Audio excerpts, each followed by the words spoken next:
Hi there, darling. My name is Sara. Grandma Sara, as the grandkids call me now, though I still prefer just Sara, especially when I'm sipping wine and telling slightly inappropriate stories. But back then, I wasn't a grandma. I wasn't even particularly wise. I was 35, freshly divorced, mildly bitter, and entirely bored. I had a good job, a decent apartment, and no one to argue with about the thermostat, and yet, somehow I felt like I was standing still in the middle of my own life. So one Tuesday, I remember it was raining, and my ex-husband had just posted a selfie with his new girlfriend who looked like she'd never seen a carb in her life. I did something completely out of character. I booked a solo vacation. To Turkey. Why Turkey? I don't know. It sounded exotic. It had this ring to it, like somewhere between a Persian fairy tale and a beach cocktail with a tiny umbrella in it. And more importantly, it was far. Far enough that no one could call and ask me to help them move, or babysit, or check out this guy I matched with. I didn't tell anyone for 2 days.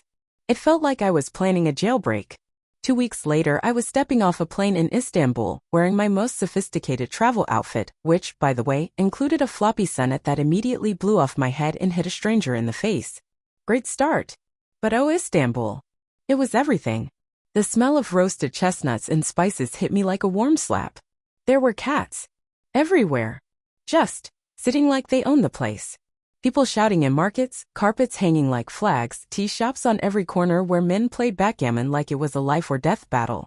And me, little American tourist in linen pants and wide eyes, trying to soak it all in without getting run over by a scooter. I checked into this tiny guest house run by an old couple who kept trying to fatten me up with baklava. I let them. I mean, who says no to baklava from a Turkish grandmother? Not this girl. On my second day, I wandered into a rooftop cafe and ended up sharing a table with 2 other travelers, a woman from Canada and a guy from Australia.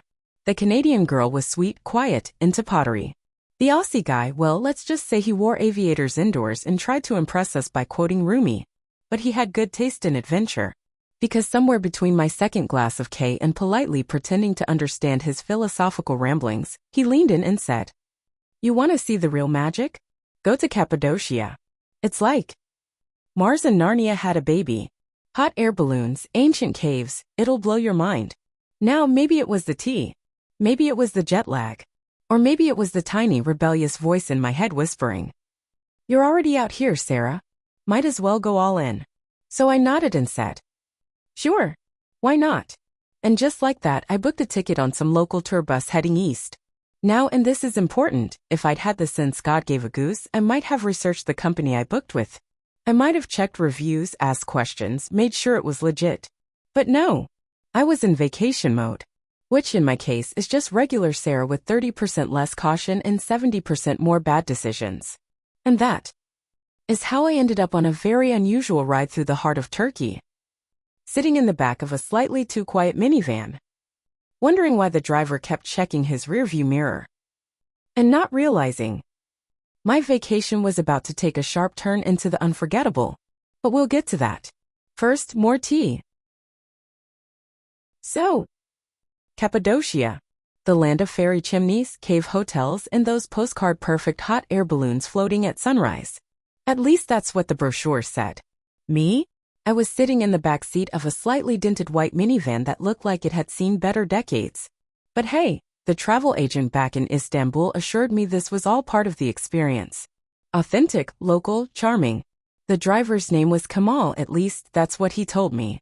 Friendly guy. Smiled a lot. Spoke just enough English to make me feel safe, but not enough to answer any actual questions.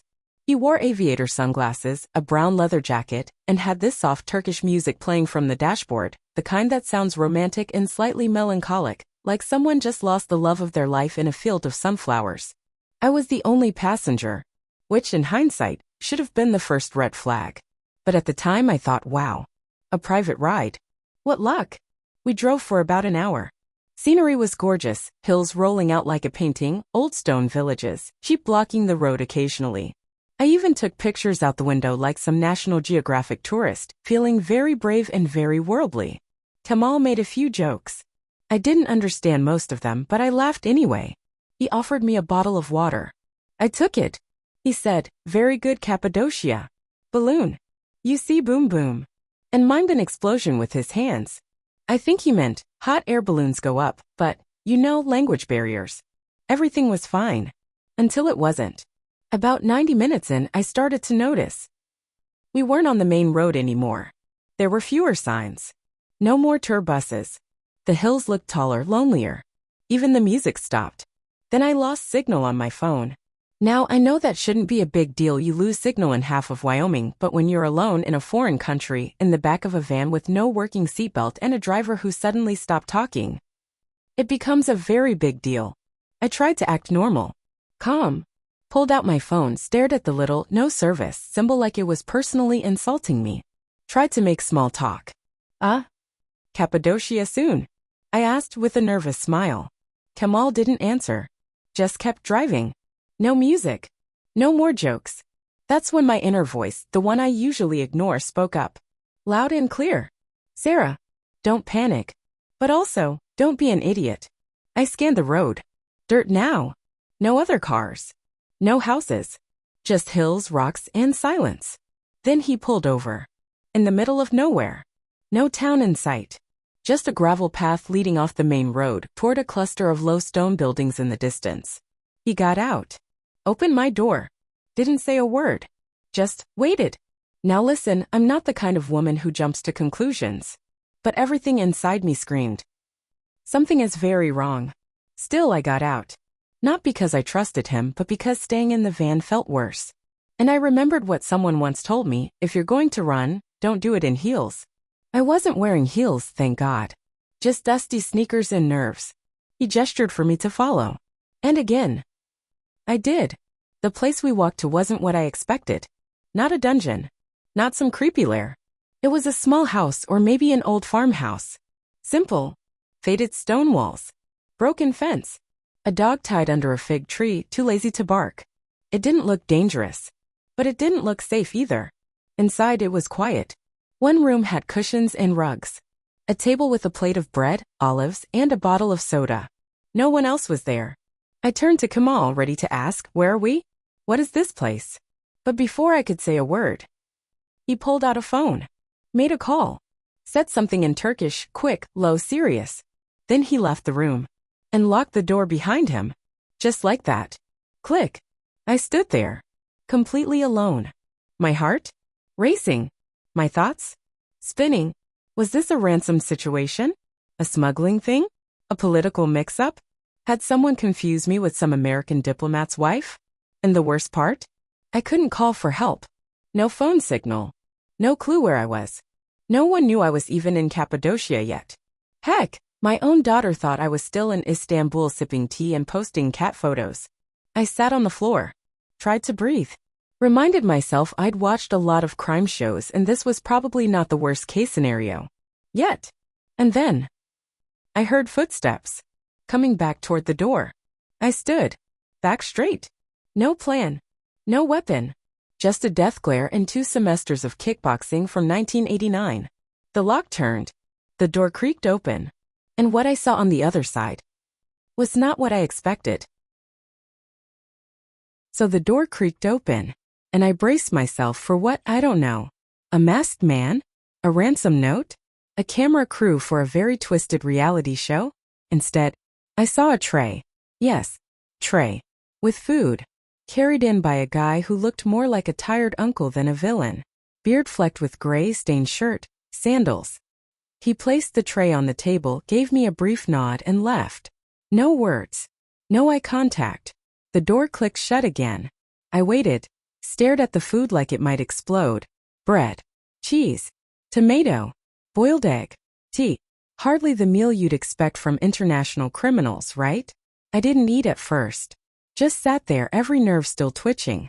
But eventually hunger beat paranoia. I took one bite. Then another. Still alive. No poison. That night I slept on the cushions in the corner. Lights off. Shoes on. Purse clutched like a teddy bear. I didn't cry. Not yet. I just kept whispering to myself, okay, Sara. You're fine. They haven't hurt you. This could still turn out okay. Or at least documentary-worthy. The next morning something changed. The door opened again. But this time it wasn't food guy. It was someone new. Young. Mid-20s. neatly dressed, calm eyes. He looked normal, a little too normal. "Hello," he said in soft, accented English. "My name is Ahmet. I will explain." I nearly cried from hearing my own language again. Ahmet sat cross-legged across from me. Not close. Respectful distance. Hands resting on his knees like he was mediating a dispute on a talk show. And he told me this. "You are not the target. You were used as distraction.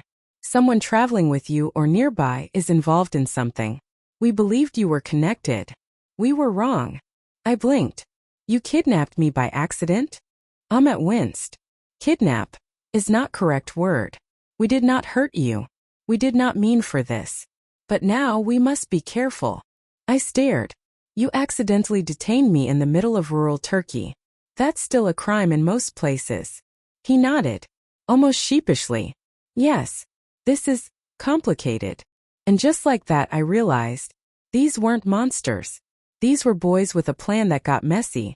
Ahmet explained that they couldn't let me go yet, not until they were sure no one was following, that the confusion was cleared.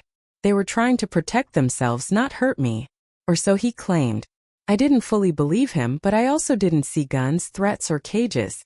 What I did see was a group of men who looked more like retired farmers than villains. They played backgammon in the shade. They drank tea. They prayed in silence. I wasn't tied up. I wasn't locked in anymore. They started letting me wander the tiny courtyard, eat at the big table, talk to Ahmet. And oh, we talked. About life. About where I was from. He told me he used to study engineering before all this. Said his brother had made a mistake, gotten involved with the wrong people. Said his family was trying to clean it up quietly. I didn't ask too many questions. Not because I wasn't curious, but because I could see how heavy it was for him already. He wasn't proud of this. He was just trying to do what he thought was right in the worst way possible. I stayed there 5 days. Not quite a hostage. Not quite a guest. They fed me well. They gave me blankets, soap, even a scarf one of the older women had left behind. And every day, Ahmet would sit with me in the afternoon and we'd talk. First, I was just trying to survive. But somewhere between day 3 and 4, I started to see them, not as villains, as people. Flawed, confused, desperate people trying to protect their own. I asked Ahmet once, "Why not just let me go now? I won't say anything." He looked down at his hands. "Because if we are wrong again, and someone follows you, it could be worse for everyone, including you." And you know what? I believed him. One night we sat under the stars. I told him about my divorce, about my daughter, how I'd come to Turkey to feel free for the first time in years. He listened, like really listened, and when I finished he just said, "You are brave, Sara." I laughed. "No, I'm really not." I screamed when I saw a lizard in my hotel room. He smiled. "Still brave." But the strangest part? After 5 days, I wasn't scared anymore. I was confused, a little angry, definitely ready to go home. But I wasn't terrified. They had taken care of me. They had been kind in their own bizarre, deeply illegal way. And somewhere deep inside, I knew the story wasn't over. Not yet. Because that night, as I was sipping hot tea and staring at the stars, Ahmet came back with news. And what he told me changed everything. So that's how it ends? They just let you go? That's the first thing people always ask me. As if I escaped through a window, rode a horse into the sunset, or karate kicked a guy in the face with a frying pan in hand. But no. Here's how it actually happened. It was just after sunrise. The sky was that dusty orange you only get in places where the air smells like cumin and dry grass. Birds were already chirping like they had somewhere to be, and I was on my 3rd glass of hot, sugary tea, sitting in the same courtyard I'd been pacing for nearly a week. And that's when Ahmet walked in. He didn't sit. He didn't bring bread or tomatoes. He just said, "It's time. You're free." I blinked. No dramatic music. No doors swinging open. No smoke bomb for flair. Just, "You're free." My brain short-circuited for a second. "Wait, now?" Ahmet nodded. "We will drive you to Nefser. There is a hotel. Clean. Western. With internet." Internet. I nearly wept. About an hour later I was back in the same old minivan. This time, sitting in the front seat next to a completely different driver, older, smelled like mint cigarettes and olive oil, and played 80s Turkish disco like it was his personal religion. We didn't talk much. Honestly, I didn't want to talk.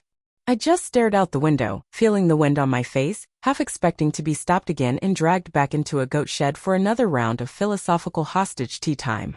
But no. We just drove. And then 4 hours later, there it was. A hotel. Not 5 stars, but it had a glass door that opened automatically and a receptionist who didn't look like he moonlighted as a goat smuggler. Which at that point was 5-star enough for me. The driver handed over an envelope at the front desk. The receptionist looked at me, smiled, handed me a key, and said, "Dinner is included. Paid already." Let that sink in. Not only did they not rob me, not only did they not kill me, they paid for my dinner. I mean, sure, technically they'd also kidnapped me. But the hospitality? Immaculate. I took a long shower. A long soap-filled, Western plumbing, actual pressure shower. Then I collapsed onto the bed like a Victorian woman with delicate nerves. Sheets? White. Pillows? Not filled with straw. Wi-Fi?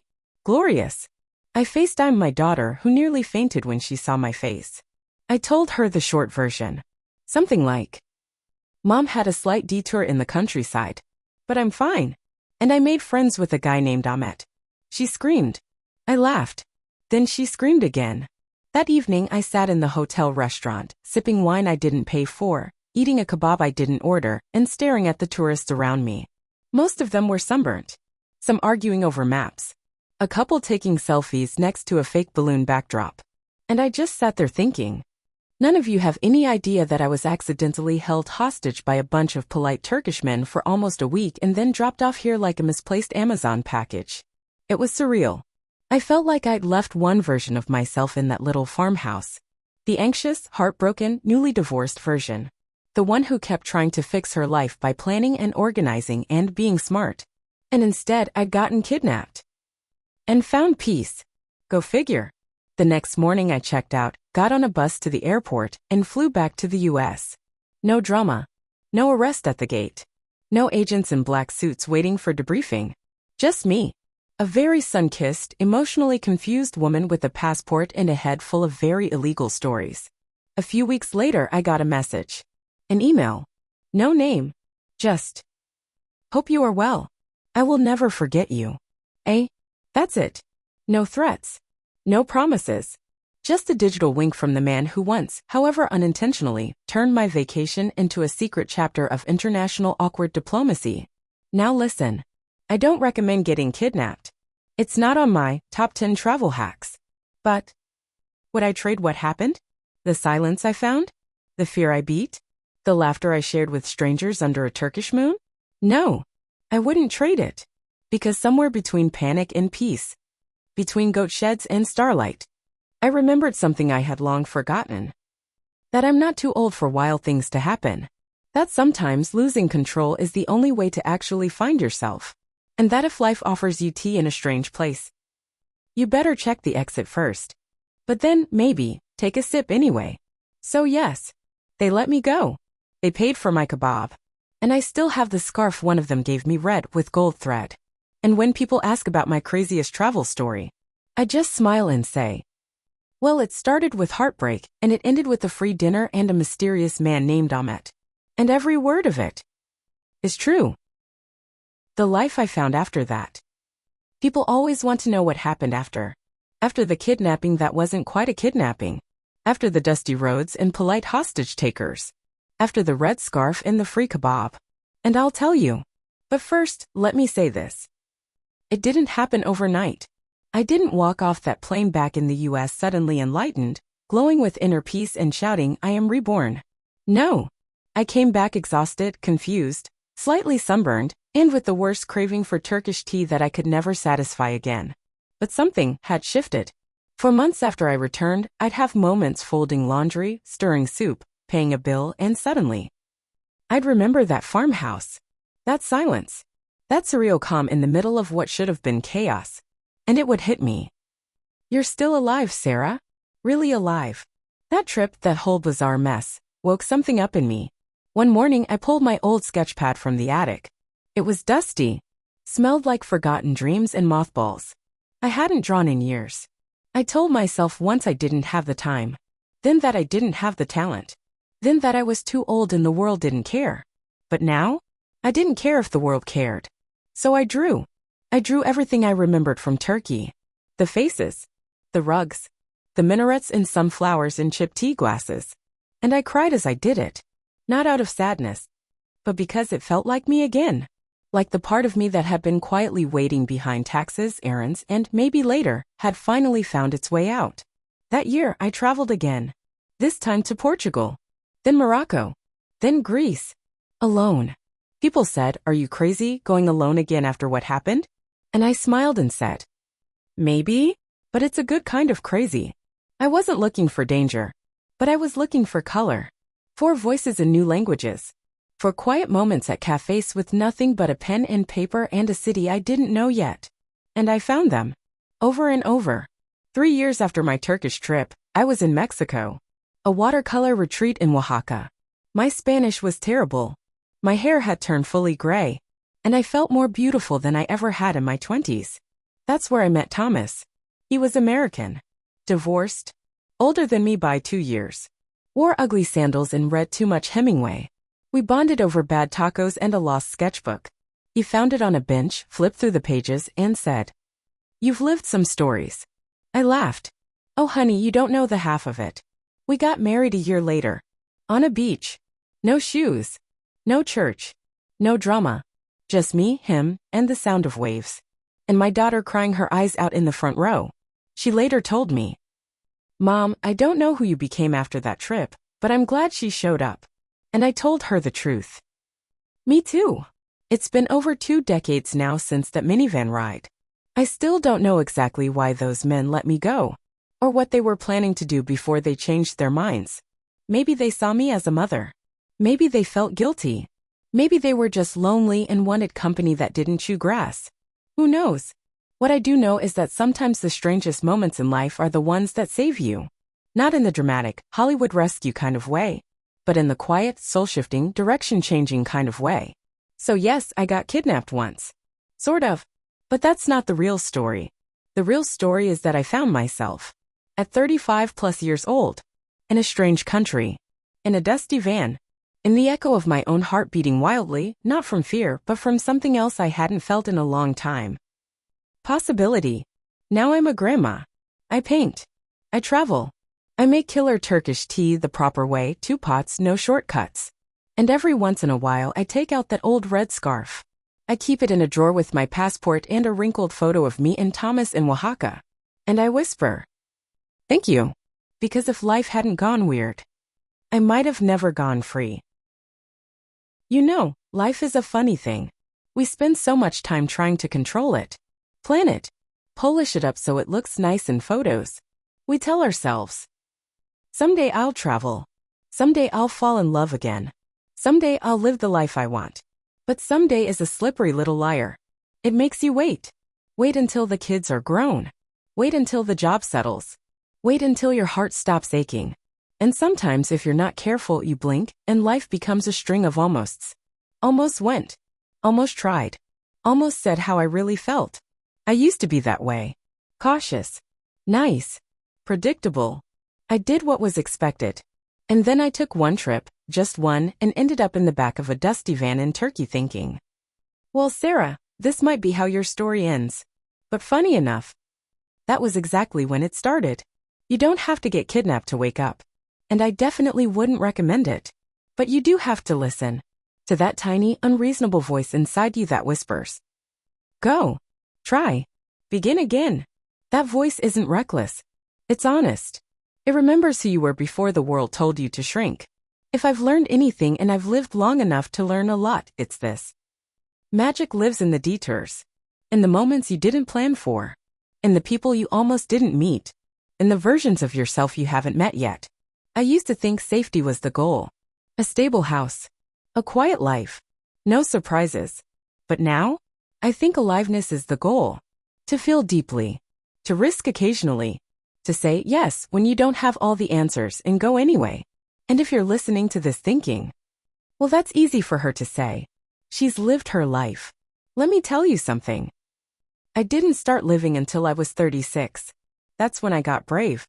That's when I made mistakes worth remembering. That's when I stopped apologizing for wanting more. So don't you dare tell yourself it's too late. You're not too old. You're not too broken. And no, it's not selfish to want joy again.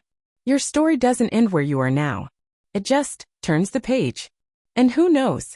Maybe the next chapter starts with you booking a flight, or buying a paintbrush, or saying yes to a second date, even though the first was awkward. Whatever it is, lean in. Because life is short. But oh, it's still so full. And before you go, a little reminder from this sassy, silver-haired, tea-drinking, slightly reckless grandma. Don't wait for your life to be perfect before you enjoy it. It won't ever be perfect. But it will be yours. And that's more than enough. Now if you like this story, my dear, don't forget to give it a thumbs up and hit that subscribe button. There's more where that came from. More stories. More twists. More wild, wonderful reminders that life isn't over, not even close. Until next time, stay curious. Stay kind. And never ever ignore that little voice that says, go.